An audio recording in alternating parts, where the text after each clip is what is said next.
você abrir a sua Bíblia no livro de Ezequiel, capítulo 37. Você que trouxe a sua Bíblia, Ezequiel, capítulo 37. Hoje nós vamos estudar esse texto. Um texto conhecido. Ezequiel, capítulo 37, do versículo 1 ao 14. Peço que você deixe a sua Bíblia aberta aí, nós vamos estar falando sobre esse texto hoje. Ezequiel 37, do 1 ao 14. Você que não trouxe, vai ser projetado aqui, então você pode acompanhar de uma maneira agora direta esse texto. Depois nós vamos orar, pedindo para que Deus fale conosco por meio dele. Diz assim a palavra do Senhor: a mão do Senhor veio sobre mim, e o Espírito do Senhor me levou a um vale cheio de ossos. Ele me conduziu por entre os ossos que cobriam o fundo do vale, espalhados por toda parte e completamente secos. Ele então me perguntou: filho do homem, acaso esses ossos podem voltar a viver? Respondi: ó Senhor soberano, só tu sabes. Então ele me disse: profetize a esses ossos e diga: ossos secos, ouçam a palavra do Senhor.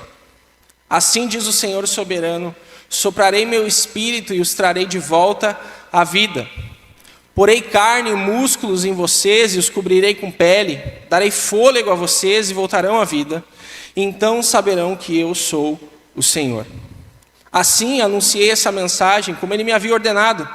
De repente, enquanto eu profetizava, ouviu-se em todo o vale o barulho de ossos batendo uns contra os outros, e os ossos de cada corpo estavam se juntando. Então, enquanto eu observava, músculos e carne se formaram sobre os ossos, e em seguida a pele se formou para cobrir os ossos, mas ainda não respiravam. Então ele me disse: filho do homem, profetize aos ventos, anuncie-lhes uma mensagem e diga: assim diz o Senhor soberano, ó fôlego, venha dos quatro ventos, sopre nesses corpos mortos para que voltem a viver. Versículo 10. Anunciei a mensagem como ele me havia ordenado, e o Espírito entrou nos corpos. Todos eles voltaram à vida e se levantaram e formaram um grande exército. Então ele me disse: filho do homem, esses ossos representam todo o povo de Israel. Eles dizem: tornamo-nos ossos velhos e secos, não há mais esperança, a nossa nação acabou. Portanto, profetize para eles e diga: assim diz o Senhor soberano, ó meu povo, eu abrirei as sepulturas do exílio e os farei sair dela, e então os trarei de volta à terra de Israel.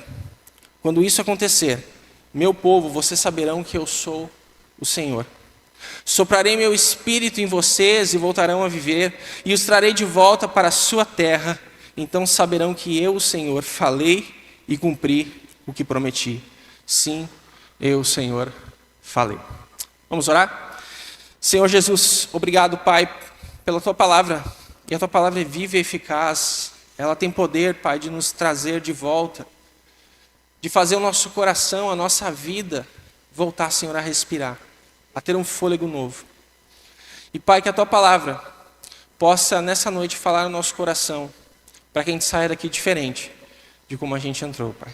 Essa é a minha oração, em nome de Jesus. Amém e amém.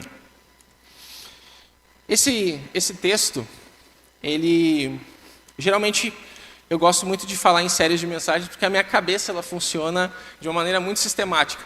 Então, eu prefiro, às vezes, fazer uma série que daí a minha cabeça ela vai construindo, e vai trabalhando, e vai estudando. E esse mês agora a gente fez um tema livre. A gente está pregando sobre alguns assuntos. Semana passada o pastor falou sobre a volta de Jesus. E aí o pastor pregando e eu orando, falei: Deus, o que o Senhor quer que a gente fale? O que eu falo domingo? Eu não tenho nada preparado, o que eu faço? Né? E essa semana foi isso. Aí até quarta-feira, estava tudo certo para pregar num texto. Falei: é esse texto, eu vou estudar, daí separei meus livros e tal, comecei a estudar, ler. Aí na quarta-feira de noite, eu fui despertado com esse texto aqui. E eu não estou falando isso por sensacionalismo, nada disso. Mas eu acordei de noite com esse texto todo na minha cabeça. E o interessante é porque aí eu voltei depois a dormir de um tempo, e quando aí de manhã eu estava fazendo café para vir para a igreja, toco meu celular, esse texto volta ali, a gente tem aplicativo da Bíblia, era esse texto que estava na marcação. Eu não tinha visto, Eu falei, ok, Deus, eu entendi. E de quarta em diante, foi só esse texto falando comigo. E eu acho que esse texto hoje vai falar com a igreja. É um texto que fala sobre muitas coisas e é importante nós estarmos sensíveis àquilo que Deus quer falar conosco sobre Ezequiel. Ezequiel é um livro muito importante porque o livro de Ezequiel nos ajuda a enxergar os nossos pecados com mais clareza. O profeta Ezequiel foi comissionado para ser um vigia, soando alerta para as primeiras ondas dos exilados na Babilônia. Capítulo 3 fala sobre isso. O problema é que essas pessoas elas não queriam ouvir o aviso que Ezequiel estava dando para o povo. Deus levanta Ezequiel e Ezequiel começa a mostrar para o povo de que tudo aquilo que está acontecendo com eles de ruim é porque eles não estavam ouvindo a voz do Senhor. Só que no Antigo Testamento, ouvir, lá no hebraico, tem uma noção muito diferente, que é obedecer. À medida que eu obedeço, é porque eu estou ouvindo bem. Por isso que várias vezes você vê os profetas do Antigo Testamento dizendo, ouça o que o Senhor diz, né? Porque tem essa questão. Eles precisavam obedecer aquilo que o Senhor estava pedindo para eles, não simplesmente ouvir. E Ezequiel é comissionado para isso. Pode passar? Ezequiel repetidamente levanta um espelho para Israel, para que eles possam ver a sua idolatria, aí capítulo 8, 14 e 16, para ver o seu orgulho no capítulo 19, as suas esperanças perdidas, a sua autojustiça e a sua infidelidade. Ele não os deixa desviar o olhar, minimizar seus pecados ou se refugiar em desculpas esfarrapadas. Em uma linguagem ilustrativa e às vezes chocante, ele ajuda Israel a ver a dolorosa verdade de sua condição perante o Senhor. E porque eles não queriam ouvir, porque se recusavam a olhar para o espelho da palavra de Deus, Deus fez Ezequiel representar a mensagem, às vezes de uma maneira cômica e muitas vezes como um doloroso teatro de rua. Então Deus levanta Ezequiel e Ezequiel começa a transmitir para o povo essas mensagens que a gente soa estranho para nós. Esse texto, se a gente for ler, é estranho. É um vale de ossos secos. É um cenário completamente diferente disso. Então, um dos objetivos de Ezequiel é ajudar-nos a ver, a nós agora, trazendo para nós, a nossa verdadeira natureza do nosso problema, para que a gente se arrependa e volte ao Senhor em busca de perdão e misericórdia, dos quais precisamos. Se meu povo que se chama pelo meu nome,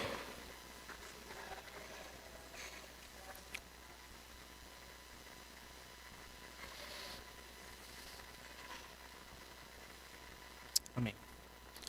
Se a gente se humilhar e voltar, o Senhor vai atender a gente. Então, Ezequiel fala sobre isso. E por mais estranho que pareça, a Bíblia ela não se limita a falar sobre a nossa verdadeira natureza, nosso verdadeiro eu, aqui em Ezequiel.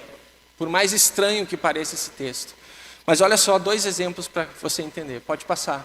Olha o que Jesus diz em Mateus 23, 27. Ai de vós, escribas e fariseus, hipócritas, porque sois semelhantes a sepulcros caiados, que por fora realmente parecem formosos, mas interiormente estão cheios de ossos, de mortos e de toda a imundícia. Não é só em Ezequiel que Deus levanta alguém para falar para o povo realmente como eles estavam. Todos os milagres de Jesus, ele estava querendo dizer sobre a realidade daquele povo. Eles eram guias cegos, eles não conheciam as Escrituras, eles sabiam, mas eles não criam que Cristo Jesus era o Senhor e Salvador. E Deus levanta, então manda Jesus, e Jesus começa a confrontar o pecado do povo, dizendo, olha, vocês por fora são lindos, vocês são maravilhosos, mas por dentro não tem nada. Não tem nada. Efésios, Paulo vai dizer sobre nós, a nossa condição, vocês estavam mortos por causa de sua desobediência e de seus muitos pecados. Nós sabemos também que o termo noiva na Bíblia é referido à igreja de Jesus. E olha só o que Jesus fala sobre uma igreja, em Apocalipse 3, de 1 ao 3. Pode passar. Escreva esta carta ao anjo da igreja de Sardes. Esta é a mensagem daquele que tem os 7 Espíritos de Deus e as 7 estrelas. Sei de tudo que você faz. Você tem o que aí? O que diz aí? Fama. Fama de estar vivo, mas está morto. Desperte, fortaleça o pouco que te resta, pois até mesmo isso está quase morto. Vejo que suas ações não atendem aos requisitos do meu Deus. Lembre-se do que ouviu e não acreditou no princípio, agarre isso com firmeza, arrependa-se, se não despertar, virei subitamente até você como um ladrão. Então o que esses três textos têm em comum? Tanto de Mateus, quanto de Efésios, quanto de Apocalipse. Ele nos expõe como nós realmente somos e como nós realmente estamos. A palavra de Deus, ela tem esse poder de não só dizer como nós somos naturalmente, mas como nós estamos vivendo na nossa vida. A gente tem uma fama de ser muito bom religioso. Nós amamos religiosidade. A gente gosta. A gente se apega na religião, a gente gosta de, às vezes, imitar coisas que a religião fala, mas aqui dentro, como é que está a nossa vida realmente com Deus? Como é que está o meu caminhar com Jesus? Será que eu estou realmente dando frutos, mostrando frutos de arrependimento, frutos da minha vida com Deus? E Jesus fala isso, Paulo fala isso, Jesus vai falar sobre as cartas das igrejas que tinham fama de viva. Imagina uma igreja fama de viva, ela tem atividade, ela tem ministérios, ela tem tudo, mas ela é morta. Ela é morta. E Jesus vai falando sobre isso. Esses três textos falam isso. Em Ezequiel, o mesmo espelho é colocado sobre eles. O povo estava seco, sem vida, sem esperança, sem força e sem Deus. Então é comum, irmãos, nós ouvirmos hoje sobre avivamento. Esse texto fala sobre uma restauração de Deus, uma revitalização de Deus. E hoje nós falamos sobre avivamento e nós olhamos para a igreja brasileira de um modo geral, para o Brasil, e a gente fala sobre isso. Nós precisamos orar para que haja um avivamento nas igrejas. Amém? Nós falamos sobre isso. Nós queremos isso. O problema é que, embora isso soe genuíno, o conceito de avivamento, ele está errado. Esse é o problema. O problema não é a gente buscar avivamento, e a gente tem que buscar. O problema é como a gente acha que o avivamento é, ou como a gente coloca que ele tem que ser. Esse é o problema. John Stott escreveu um livro sobre o cristianismo equilibrado, e ele fala sobre isso que nós estamos conversando. Ele fala que hoje existem polarizações do cristianismo que são altamente perigosas. E John Stott vai dizer que uma das piores polarizações do cristianismo hoje são duas: razão e emoção. Ele começa citando sobre isso, e olha o que ele diz ali, né? Devo dizer que dos dois extremos, razão e emoção, o maior perigo é o anti-intelectualismo e uma entrega ao emocionalismo. Nós vemos isso em alguns casos da pregação evangelística, que nada mais são do que apelos por uma decisão com pouca ou nenhuma proclamação do evangelho, ou argumentação a partir das escrituras, como os apóstolos faziam. O que eu quero dizer aqui é que nós hoje trocamos o assim diz o Senhor, ou a gente troca o as escrituras dizem, a Bíblia diz isso, para eu estou sentindo isso, ou eu não estou sentindo isso. Porque nós estamos transformando avivamento em emoção. É isso. É sentir algo diferente, e a gente diz que isso é avivamento. É isso que nós estamos tratando hoje. Nós levamos o avivamento à ênfase do sentimento. Se eu sinto algo diferente no culto, eu sou avivado. Se eu me emociono no louvor, é porque Deus estava naquele lugar. Porém, avivamento tem outra coisa. E eu me escoro aqui em dois grandes pregadores evangelistas que a gente já teve. O Russell Shedd, ele diz o seguinte: avivamento tem as suas raízes no... O que diz aí? Onde não há arrependimento, não há avivamento. Russell Shedd. Billy Graham, ele diz também que todo avivamento que já aconteceu na história do mundo, na história da igreja, deu grande ênfase à santidade de Deus. Então nós devemos, irmãos, entender que nós precisamos do avivamento. Eu preciso, você precisa, a nossa igreja precisa, mas avivamento, eles têm que estar de acordo com a palavra de Deus. É o meu arrependimento. É eu sair mudado, dar frutos disso.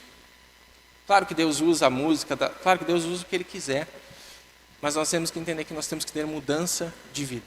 Mudança de vida.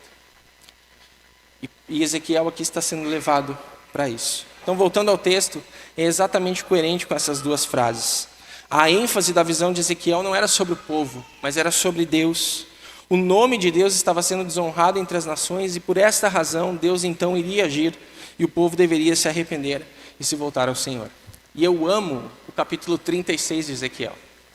Porque no capítulo 36, Deus ele meio que clareia isso para nós. Você pode voltar aí e ler em casa depois, mas você vai ver que Deus ele manda o seguinte: olha, eu vou restaurar o povo, mas não porque vocês merecem, mas é porque o meu nome está sendo desonrado entre as nações.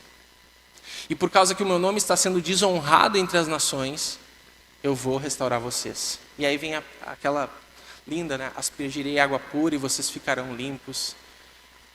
Tudo o que o Espírito Santo faz na vida da gente. Mas é por causa do nome de Deus.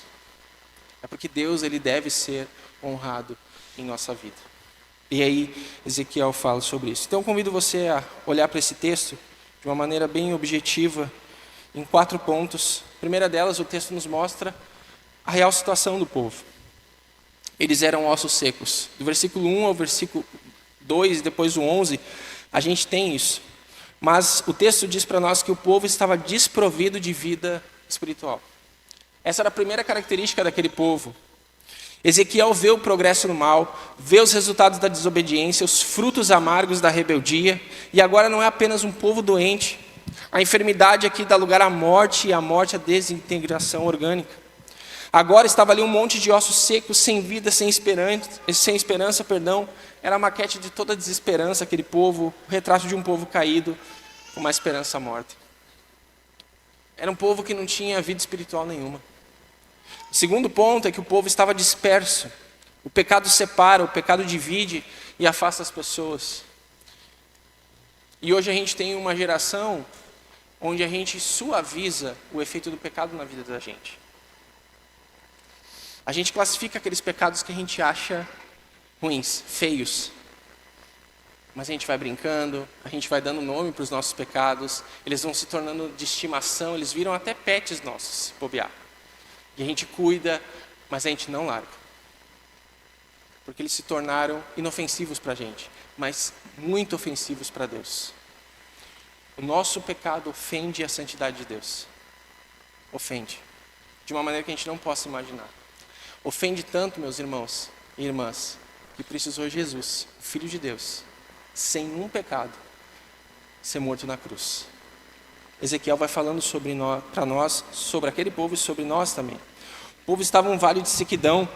Essa era a condição de Israel. A situação de muitos crentes hoje é a ausência de vida, é a ausência de entusiasmo, de prazer na casa de Deus, de deleite na oração. A vida abundante que Cristo oferece parece estar ausente. O poder do Espírito Santo parece ser algo desconhecido. Muitos crentes estão dormindo, outros estão imitando e amando o mundo, outros flertando com o pecado, outros estão apáticos às coisas de Deus.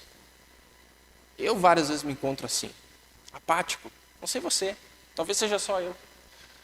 Mas muitas vezes nós estamos assim, nesse vale de sequidão. Não sai nada. E o povo estava assim. E por fim, o povo estava sem apetite. Uma pessoa morta espiritualmente, ela não tem fome e sede de Deus. Ela não tem prazer na leitura da Bíblia. O culto para ela é uma canseira. Uma pessoa morta não sente saudade de Deus, não ama a Deus, não busca Deus em primeiro lugar. E as coisas do céu. O que não atrai mais essas questões e a fascinação pelas coisas do mundo toma lugar no coração dessas pessoas e a gente vive sem apetite. Sobre isso é só você observar as IBDs, você observar os cultos de oração, você observar as atividades que a igreja promove e você sempre vai ter uma pesquisa atual e exata sobre a condição de um povo. Eu sei, irmãos, que não é fácil levantar de manhã cedo no domingo. Mas você levanta na segunda, você levanta na terça, você levanta na quarta, você levanta na quinta, mas domingo não. Eu sei que você talvez não consiga orar na quarta-feira, mas você pode orar na sua casa, você pode ter uma vida de oração também. Você percebe que as coisas de Deus, que deveriam ser prioridade nas nossas vidas, porque nós nos declaramos filhos de Deus, a gente tem deixado de lado? É muito difícil as coisas de Deus. Mas a gente tem espaço para tantas outras coisas na nossa vida. Então nós precisamos buscar o Senhor para sair dessa vida sem apetite. É ou não é maravilhoso quando a gente consegue ter mais vida de oração, ter mais contato com a palavra de Deus, e a gente começa a ser inundado pelo aquilo que as Escrituras dizem para nós, e a gente começa a compartilhar com as pessoas. Nossa, hoje eu estava com o Aurélio de manhã, e o Aurélio estava falando, né, eu fiquei com um texto na cabeça toda semana, né, martelando. É isso que nós temos que ter. Mas qual é o problema? Que nós colocamos as nossas emoções, os nossos sentimentos. Ah, eu não vou ler hoje, não estou com vontade. Não senti que eu tenho que ler hoje, né? Mas é obediência, é perseverança, acho que é a palavra. Então nós precisamos buscar isso. Bom, então o que Deus fez lá e continua fazendo? Deus é quem toma a iniciativa de restaurar aquele povo. Deus olha para a situação daquele povo, ossos secos, e Ele toma essa iniciativa de restauração. E essa iniciativa de restaurar as nossas vidas, irmãos, vem de Deus. É Deus quem faz Ezequiel andar no meio do vale, é Deus quem pergunta ao profeta, é Deus quem manda o profeta profetizar. Toda ação para levantar da morte é uma ação divina. Quem é que convence uma pessoa do seu pecado, da justiça e do juízo? Quem? O Espírito Santo. O Espírito Santo é Deus. É Deus quem toma essa iniciativa, é Deus que tomou a iniciativa de nos salvar, é Deus quem nos amou primeiro. Então Deus continua fazendo isso, de nos restaurar. Deus é quem age milagrosamente levantando os mortos da sepultura espiritual. Se Deus quiser o leproso fica limpo. Se Deus quiser, o paralítico anda. Se Deus quiser, o drogado fica livre. Se Deus quiser, o feiticeiro corre arrependido para os braços de Jesus. A liberdade em Cristo Jesus. Ele nos liberta independente da situação que nós estamos, porque há poder no nome de Jesus. Amém? Amém. Amém. A liberdade em Cristo. Deus pergunta hoje, é possível a nossa igreja receber uma poderosa restauração? É possível essa igreja estar cheia do Espírito Santo? Sim, porque é Deus quem fez e é Deus quem faz. Ele usa o seu Espírito para restaurar igrejas, pessoas e histórias. Bom, como é que Deus faz isso? A gente começa então vendo, terceiro, penúltimo lugar, Deus ele usa dois instrumentos. Deus vai usar a sua palavra e Deus vai usar o seu Espírito. Deus então diz, profetiza a esses ossos secos, ouvi a palavra do Senhor. Deus chama os mortos pela palavra, não há outro instrumento. Deus usa a sua palavra para vivificar o seu povo. E Deus usa o seu Espírito para que entre nesses ossos e que recebam vida. Versículo 9 diz que quando o Espírito vem e assopra sobre os ossos secos, eles recebem vida. O versículo 10 diz que quando o Espírito entrou neles, eles se levantaram como um exército. Nós precisamos, irmãos, do sopro do Espírito trazendo vida, levantando os caídos, ressuscitando os mortos espirituais. É o Espírito Santo quem regenera, quem convence do pecado, quem nos batiza e nos dá uma nova vida. É o Espírito Santo quem traz vida às pessoas. É o Espírito Santo. E a gente tem uma dificuldade de entender isso. A gente quer converter pessoas, a gente quer que pessoas abandonem vícios, a gente quer várias coisas, mas a gente não ora por essas pessoas, a gente não pede para que Deus venha e haja na vida dessas pessoas, porque é o Espírito Santo que age. Eu conheço histórias, e talvez você conheça, de mulheres ou de homens que oraram muito tempo pelo seu marido, pela sua esposa, pela conversão dos seus filhos. E testemunharam depois daquilo que o Espírito Santo fez, no tempo dele, não no nosso. A gente é ansioso, a gente quer que as coisas se resolvam assim, mas o Espírito Santo sabe o dia, o momento, a hora certa de agir. E ele age por meio da sua palavra. Às vezes a gente quer experiências com Deus, mas a gente não abre a nossa Bíblia. Né? Fala comigo, Senhor. Fala comigo. Mas a nossa Bíblia continua fechada. O Senhor fala também por meio da sua palavra. Billy Graham vai dizer para nós que o Espírito Santo pode rejuvenescer um cristão cansado. Ele pode cativar um crente indiferente. E ele pode capacitar uma igreja seca. O Espírito Santo tem esse poder. E por fim, último lugar, o que acontece quando Deus faz? A gente viu a realidade do povo, a gente viu que é Deus quem faz, a gente viu como Deus faz isso, de restaurar a gente, e agora ele termina dizendo o que acontece, o resultado disso. O primeiro deles é que ossos se tornam exércitos. Deus pode nos levantar, Deus pode nos unir, Deus pode nos dar um só coração, um só propósito. para sermos nessa igreja como um exército do Senhor e nos levantarmos em nome do Senhor para fazer a obra do Senhor. É Deus quem nos levanta e nos une. É Deus quem faz isso. Segundo, nós saímos de um vale de sequidão. Não importa quão profunda seja a sepultura existencial que você se encontra hoje, em que buraco existencial você está, Deus pode te fazer sair disso. Talvez você chegou aqui, meu irmão, seco, sem vida nenhuma com Deus. Um dia teve experiências com Deus, um dia teve encontros com Deus, mas isso ficou lá no passado, num marco. Você pode sair daqui hoje, tendo esse Espírito Santo renovando você e tirando você desse vale de sequidão. Deus pode fazer isso. Deus pode, Deus ainda faz, Deus ainda restaura pessoas, Deus ainda usa a sua palavra para restaurar pessoas, e Ele faz isso por meio da sua palavra, e Ele nos torna um exército para que a gente possa proclamar as boas obras do Evangelho.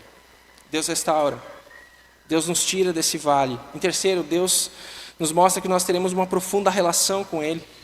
Nós saberemos quem Deus é, nós teremos uma profunda relação sendo seu povo, e por fim, nós seremos unidos espiritualmente.